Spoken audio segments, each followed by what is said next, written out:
Jordan Sekulow of the American Center for Law and Justice is working with attorneys in Iran to help Pastor Youcef and joins us now with more. Jordan, we know you can't tell us everything, but how certain are you of this news? I've been confirming up till now, Wendy, to make sure that before we went far and wide with this information. Yesterday, we announced on our website that we knew his life was in a kind of immediate, imminent danger that it had not been since we first started talking about it on CBN News when the trial court issued the original death penalty, the death sentence, but not an execution order. Of course, that can be appealed.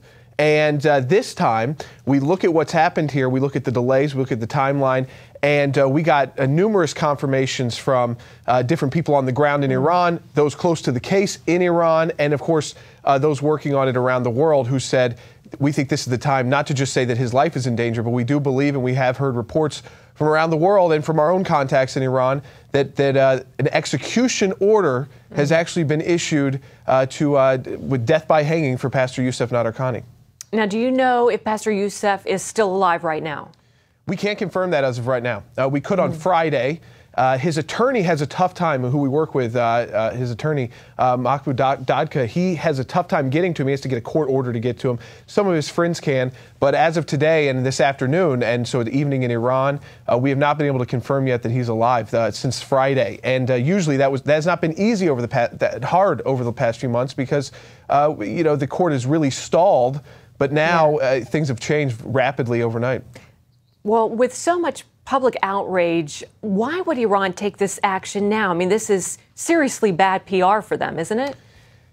When we first started talking about it on CBN News, which was back in September, and that was after the court had issued the death sentence, and before even the appeal to the Supreme Court, the first time when they kind of stayed it and said, we're not overturning the death penalty, but we're going to send it back to say, was he actually a Muslim? We knew that the outcry had to be, they're about to execute him. They will if they can. So let's see if the world will pay attention. And the world did pay attention. It all started right here. And the world paid attention, and they went to the Ayatollah. But think about what's changed since September to today with the relationship with not just Iran and the United States or Israel, but Iran and the world, with their agents being captured in India, in the country of Georgia, in the United States, and the pointing weapons at our ships in the Persian Gulf. We know that Iran has got, because of the nuclear issue, has changed their whole position in a way that they're not as concerned about the world's reaction. In fact, it's almost like an act of defiance. But all hope is not gone. Right. And, of course, we can pray. What are you suggesting that Christians around the world do right now to help? Well, I want everybody to know first that we're working on this still. This is not just a mode where we're saying, well, the execution order's been issued and we're done now because this is over. The Ayatollah, the supreme leader, Khamenei, can stay in execution, just like our own president here in the United States can pardon someone. The Ayatollah, who is the head of the judiciary, Larijani, he can also stay the execution.